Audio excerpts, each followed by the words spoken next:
언제나처럼 오늘 하루에 있었던 정치 뉴스 여러분들께 말씀드리고 함께 생각해보는 뉴스 인앤아웃으로 신율의 뉴스 정면 승부 시작할 텐데요.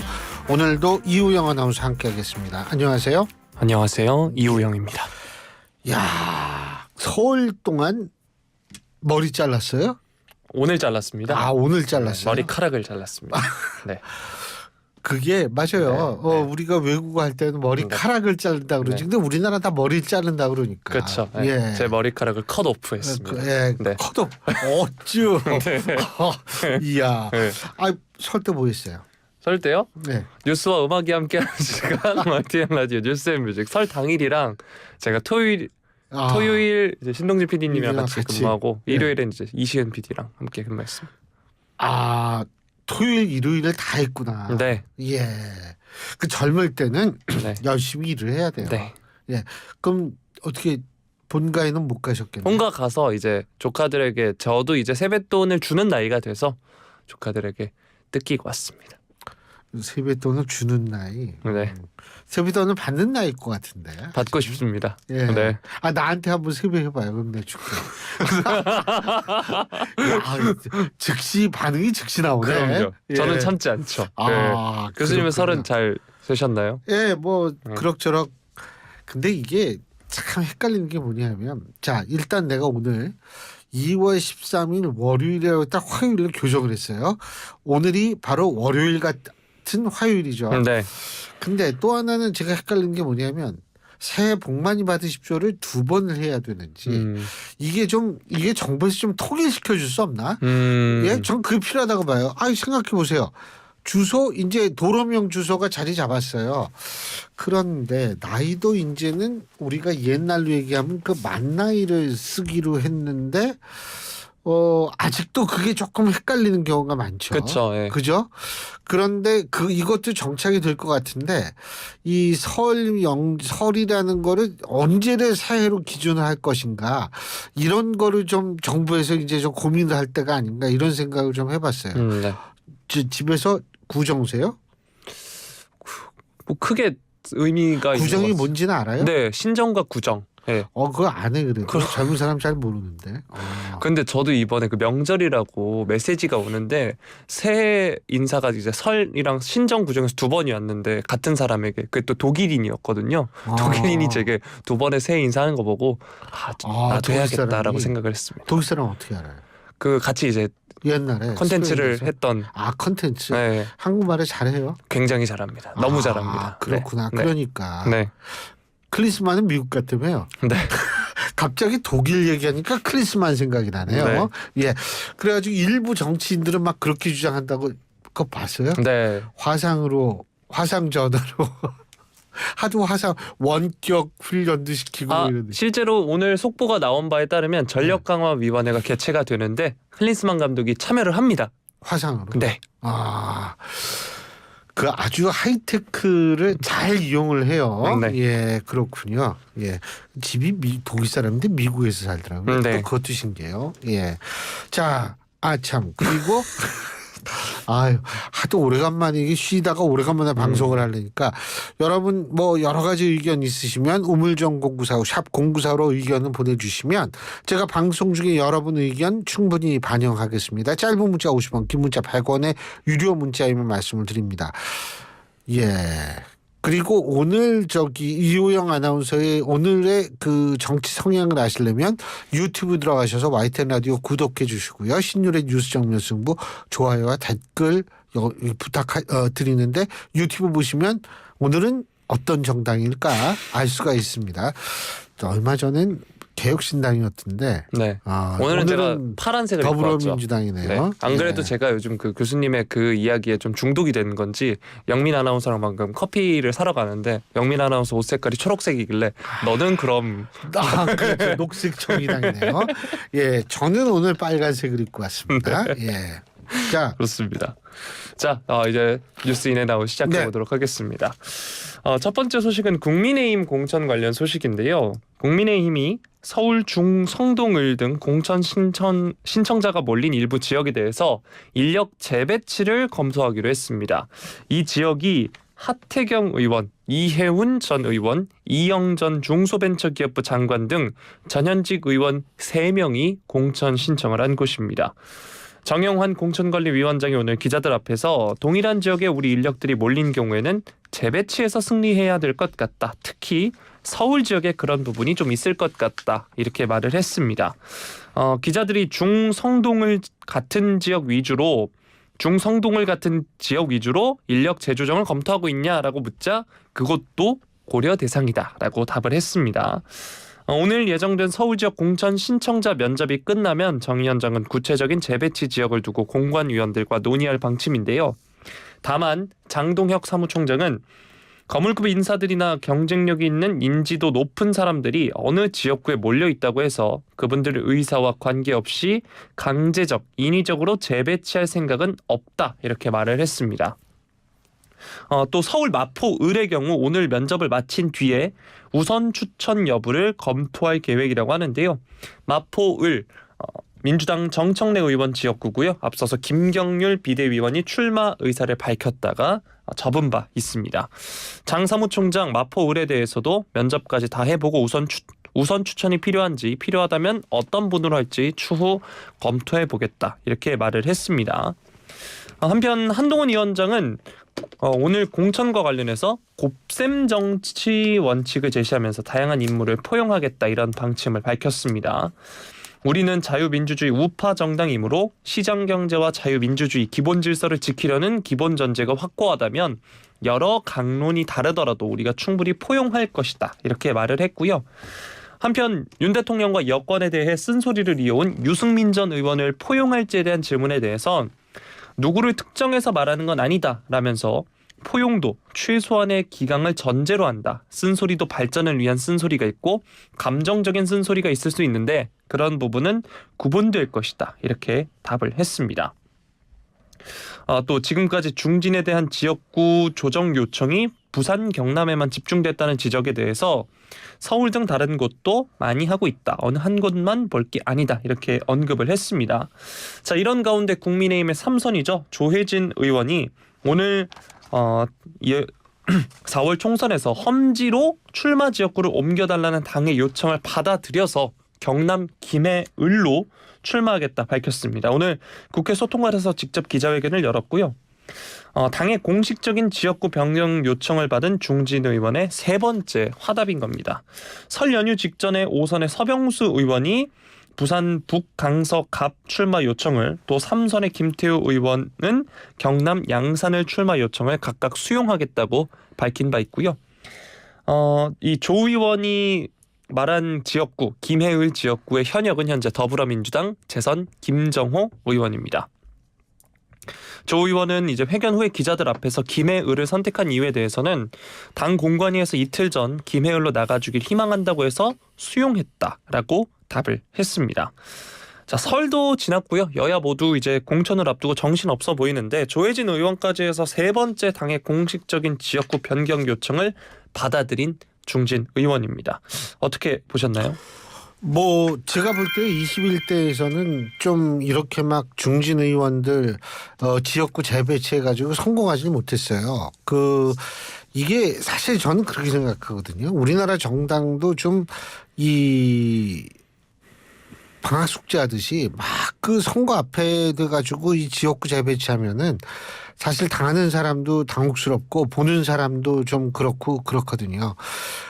근데 어쨌든 21대 총선보다 지금이 조금 난 게 광역은 같아요. 부산광역시 여기에서 예를 들면 서병수 의원이 부산이라는 광역시 테두리 내에서 지역구를 바꾼 거 아니에요? 김태우 의원 경남도지사 있죠? 같은 경남 테두리 내에서 조희진 의원도 사실 마찬가지죠. 그렇기 때문에 21대보다는 저는 낫다라고는 보는데 사실 이제 다른 지역은 어떻게 될지 굉장히 궁금합니다. 근데 이 경남이나 부산 같은 경우에는 사실 좀 그렇지만은 수도권 같은 경우에 같은 경기도라고 해서 예를 들면 경기 남부에 있는 사람을 경기 북부에 넣는다든지 이렇게 되면 그거는 굉장히 좀 힘들 수 같거든요. 왜 그러냐면 경남하고 이 PK 지역이나 TK 지역하고 차이가 뭐냐면 소속감이 달라요. PK, TK는 소속감이 굉장히 높거든요. 그거는 굉장히 긍정적인 거예요. 사실은 지역 감정 이런 게 아니고 자신의 지역적인 소속감을 갖는 건 굉장히 좋은데 경기도는 사실 그렇지가 않거든요. 그렇기 때문에 지금 이효영 아나운서 서울에 살면서 서울의 소속감을 많이 갖고 있어요? 한강 뛸 때나 소속감을 갖는 것 같습니다. 네. 한강 뛸 때 소속감을 가지면 예를 들면 한탄강 뛸 때는 경기도에 대한 소속감을 가져요. 그러면은 아니요. 지금 무슨 얘기를 하는 거죠, 우리가? 네. 그런데 이 소속감이 서울 수도권은 상당히 떨어지거든요. 그런 의미에서 조금 지켜봐야 되는 거고 근데 하여간 잘해야 돼요. 근데 이 지역 옮기는 것까지 광역은 같으니까 그렇다고 치더라도 여기에 누구를 공천하느냐가 또 중요한 거 아니에요? 그런데 물론 정치 신인들 이런 욕구가 강하다고는 하지만 만약 청와대 출신 인사들을 집중적으로 배치를 한다라고 했을 때에는 그때는 오히려 역풍 불 수 있다라는 거를 아마 이 국민의힘도 잘 생각을 해봐야 될 겁니다. 예. 네. 자, 다음으로는 이제 민주당의 공천 관련 소식 살펴볼 텐데요. 더불어민주당 이재명 대표 4월 총선 출마를 준비 중인 일부 전현직 의원들에게 직접 불출마를 요구한 것으로 확인이 되고 있습니다.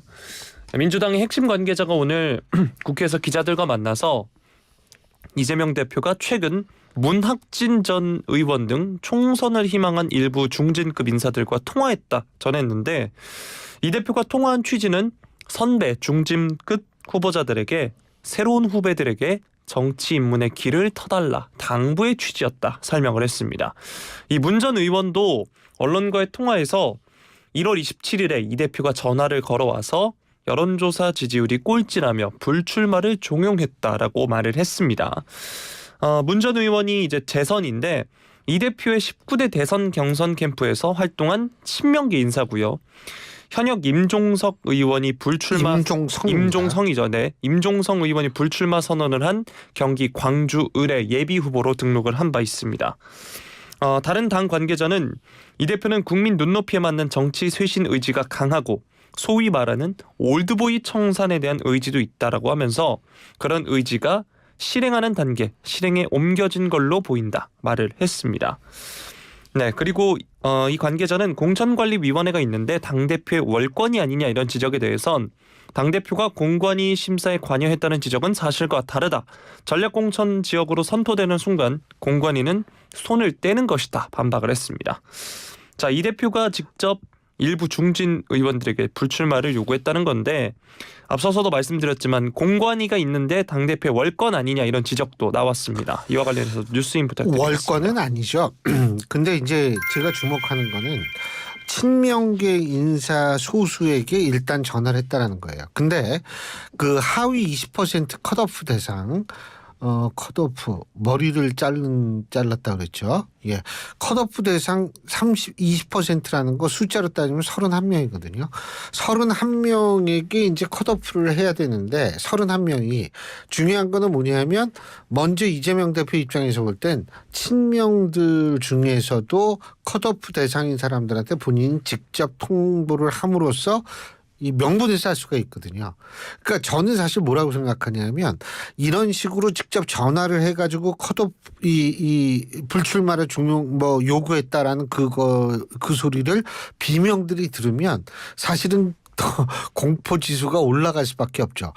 친명들도 이렇게 친다.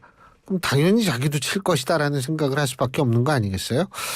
그런 점을 조금 저는 눈여겨봐야 될 것 같고 여기에서 파생되는 문제가 있어요. 그러니까 31명 중에 비명이 몇 퍼센트 들어가느냐 이것도 중요하고 그 몇 퍼센트가 될지는 모르겠습니다만 컷오프 대상에 속한 비명들이 다시 정말 탈당을 할 것인가라는 것이 전 초미의 관심사가 될 수밖에 없거든요.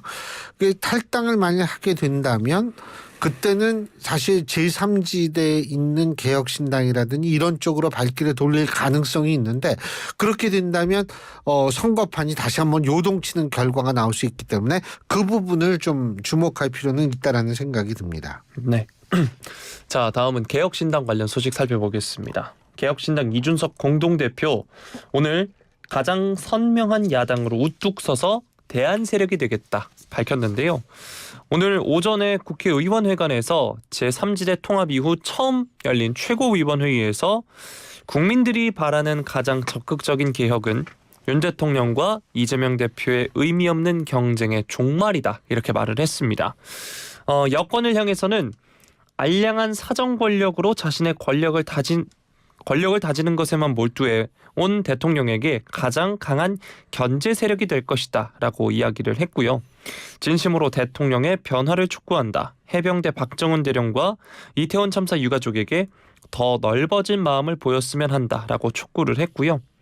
사법 리스크를 회피하는 것에 몰입해 제1야당의 엄중한 책임을 방기한 이재명 대표는 윤석열 정부를 상대할 수 없다라고 말을 했습니다. 개혁신당의 문제의식과 해법을 공유하고 새로운 미래, 원칙과 상식, 새로운 선택에서 새롭게 합류한 구성원들의 문제의식과 해법을 잘 엮어내겠다 강조했습니다. 공관위원장에 대해서는 각 정파에서 공통으로 신뢰하는 인물이어야 한다는 원칙에 이견이 없었고 그 틀 안에서 찾게 될 것으로 보인다라고 하면서 김종인 전 국민의힘 비대위원장 성함이 언급된 바는 없지만 기준에 부합할 수 있다 말을 했습니다. 또 양당에서 불출마를 선언하거나 공천에 배제된 의원에게 연락할지를 묻는 질문에는 충분히 가능하다고 생각한다 답을 했고요. 국민의힘 한동훈 비대위원장이 이 개혁신당을 위장결혼으로 비유한 데 대해선 정당이 새롭게 시작하면 하루 정도는 고운말 해주는 게 통상적 상례다. 새로운 행보할 때는 말로나마 응원해주는 게 정치권에서 예의 아닐까 생각한다 말을 했습니다. 또 이낙연 공동대표가 이 총선 목표 의석이 30석이라고 한 데 대해선 다다익선이라 그것보다 목표가 크다라고 말을 했습니다. 자, 명절 직전에 전해진 놀라운 소식이었습니다. 이 제3지대 통합 오늘도 최고위원 회의가 있었는데요. 앞으로의 전망 어떻게 보시나요? 일단은요. 이 왜 갑작스럽게 이렇게 합당이 될 수 있었느냐. 제가 볼 때 그거는 양당의 위성정당 덕분이라고 생각을 합니다. 그 얘기는 무슨 얘기냐면 원래 준연동형이라는 것은 군소정당이 원내에 진입하기 용이하도록 하기 위해서 한다는 거 아니에요? 근데 말은 그렇게 해놓고 자신들이 다 위성정당을 만들어요. 그건 제일 코미디 중에 코미디라고 생각하는데 아니 그렇게 해가지고 자기네들 위성정당 중소 군소정당 못 들어가게 딱 막아놓으면서 못 들어준 연동형을 해요. 전 그게 제일 웃기더라고요. 근데 어쨌든 이렇게 되니까 제3지대에 있는 정당 4개는 어떤 생각이 들 수밖에 없냐 하면 야 이거 이렇게 돼간 비례대표에 기대할 수가 없겠다라고 생각할 수밖에 없죠. 그렇다면 뭐냐 하면 소위 말하는 자신 이 지역구에서 이제 당선자를 내야 되는데 지역구에 당선자를 내기 위해서는 바람이 필요합니다. 근데 바람은 정당 규모가 작아가지고는 바람이 일어날 수가 없어요.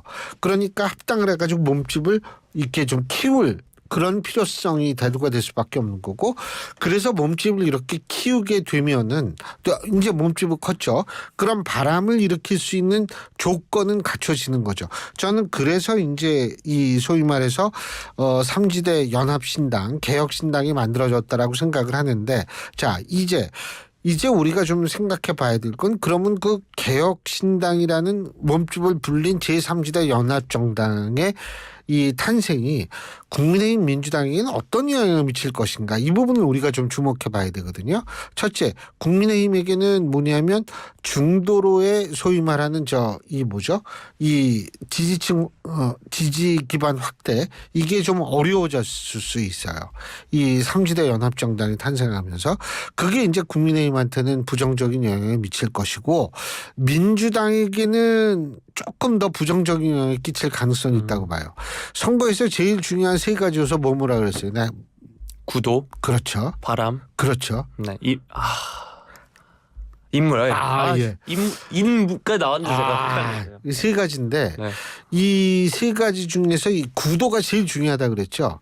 근데 민주당 입장에서 볼 때 선거 구도가 제일 자신들의 입장에서 볼 때 바람직한 선거 구도는 정권 심판론으로 선거를 치르는 거거든요. 근데 국민의힘에서 운동권 심판론 나오면서 이 정권 심판론의 힘이 좀 빠졌어요. 근데 갑자기 삼지대의 신당 나오면서 이제 거대 양당 심판론을 들고 나오는 거예요. 이렇게 되면 자 양당 심판론 나오죠. 운동권 심판론 나오죠. 이렇게 되면 소위 말하는 정권 심판론의 기운이 굉장히 빠질 수밖에 없어요. 이러니까 민주당 입장에서 볼 땐 3당이 나왔기 때문에 더 좀 불이익을 받을 가능성이 커졌다라고 볼 수 있고요. 그리고 3당은 아마 양당 심판뿐만 아니라 정권 심판론도 들고 나올 겁니다. 그래도 이 힘들어지는 건 마찬가지예요. 왜? 정권 심판론의 주인공은 민주당 입장에서 볼 땐 자기 자신이어야 되는데 딴 사람도 정권 심판론 주장하면 아무래도 중심이 나야 되는데 그게 나눠지는 거 아니에요. 그러니까 이래저래 좀 힘들게 됐다라는 측면을 얘기할 수 있겠죠. 네. 자, 마지막 소식 살펴보겠습니다. 조국 전 법무부 장관 오늘 부산 민주공원에서 지역 갈등, 세대 갈등, 남녀 갈등을 조장하고 이용하는 정치, 국가적 위기는 외면한 채 오직 선거 유불리만 생각하는 정치는 이제 끝장내야 한다라고 하면서 새로운 정당을 만들겠다 선언을 했습니다. 대한민국은 지금 외교, 안보, 경제 등 모든 분야의 위기에 처해 있다라고 이야기를 했고요. 또 초저출생, 고령화로 인한 국가 소멸 위기는 눈앞에 닥친 현실이다 지적을 했습니다. 이런데 윤석열 정부는 어디서 뭘 하고 있는지 답답하다 못해 숨이 막힌다라고 이야기를 했고요. 비판하는 언론을 통제하고 정적 제거와 정치 혐오만 부추기는 검찰 독재 정치, 민생을 외면하는 무능한 정권을 심판해야 한다 강조했습니다. 4월 10일은 무도하고 무능한 윤석열 정권 심판뿐 아니라 복합 위기에 직면한 대한민국을 다시 일으켜 세우는 계기가 돼야 한다라고 말을 했고요. 대한민국의 변화를 이끌어내는 강소 정당으로 자리매김하겠다 강조했습니다. 한편 한동훈 비대위원장 오늘 국회 출근길에 취재진 앞에서 이 조국 신당 관련한 질문이 나왔을 때 조국 같은 삶이 국회의원이 되도록 하는 게 이재명 대표의 민주당이 만든 현 선거제도다라고 말을 했는데요. 물론 이 한동훈 비대위원장의 발언은 조국 전 장관의 신당 창당 선언 전에 이제 국회 출근길에 기자가 한 질문에 대한 대답이었습니다. 한 위원장은 또 조국 씨 자체가 국회의원이 되고 싶다는 것 자체는 이해가 간다라고 하면서 병립형 제도에서는 국회의원 배지를 달 수 없다. 민주당 이재명 대표가 야합 관철하고 있는 준연동형 제도에서는 조국이 국회의원 배지를 달 수 있다. 그래서 조국이 우회해서 국회의원 배지를 다는 게 이 제도다라고 지적을 했습니다. 또 이 준연동형 아래에서는 민주당의 사실상의 지원으로 조국 씨는 4월에 국회의원이 될 것이다라고 이야기를 했습니다. 그러면서 이 마법은 누가 부린 건가? 이재명 대표와 민주당이다라고 지적을 했습니다. 조국 전 장관의 신당 창당과 출마가 민주당과 이재명 대표가 만든 제도 때문이다. 한동훈 위원장의 발언인데요. 어떻게 들으셨나요? 한동훈 위원장 같은 경우에는 이재명 대표에 대해서 계속 좀 비판적으로 나올 수밖에 없어요. 한동훈 대 이재명의 구도를 만들기 위해서는 그럴 수밖에 없기 때문에 이 발언에 대해서 어떻다 저떻다 얘기하는 건 다 전략적 차원의 문제니까 차치하고 가장 중요한 거는 뭐냐면 사실은 조국 전 장관이 일정 부분 팬덤이 있는 사람이거든요. 근데 이 팬덤이 있는 쪽에서는 준연동형 같은 이 제도 하에서 비교적 의석 획득의 가능성을 높일 수가 있어요. 왜냐하면 팬덤은 각적이 흩어져서 살기 때문에 이 흩어져서 사는 팬덤들이 정당 투표는 예를 들면은 조국 전 장관 신당을 찍게 된다면 제가 볼 때는 조금 얻을 수는 있지 않을까라는 생각이 들어요. 단 3%를 넘길 수 있을지는 모르겠지만 이론적으로는 그래서 이제 나오게 되는 거고 한동훈 장관도 조국 전 장관이 국회의원 되고 싶다는 것 자체는 이해가 간다라고 얘기를 했죠. 이 얘기는 무슨 얘기냐면 사실상 2심까지 지금 유죄가 나왔어요. 대법원에서 어떻게 될지는 모르겠습니다만 소위 말해서 나는 법적으로는 유죄지만 국민들이 나를 무죄로 한다 뭐 이런 논리를 만들기 위해서 나가는 것 같은데 제가 볼 때 이것도 조금 민주당 입장에서 볼 때 곤혹스러울 겁니다. 뭐냐면 일정 뭐 팬덤을 무시할 수 없는 상황에서 조 전 장관의 어떤 신당이 이 소위 말하는 그 민주당이 만든 위성 정당이 들어가는 것이 사실상 유리하다고 판단할 수도 있는데 글쎄요. 그렇게 되면 또 다른 측면이 이제 공정에 관한 문제가 나올 수 있겠죠. 민주당 이래저래 고민이 깊어질 겁니다. 오늘 여기까지 하죠. 네. 수고하셨습니다. 고맙습니다. 지금까지 이우영 아나운서였습니다.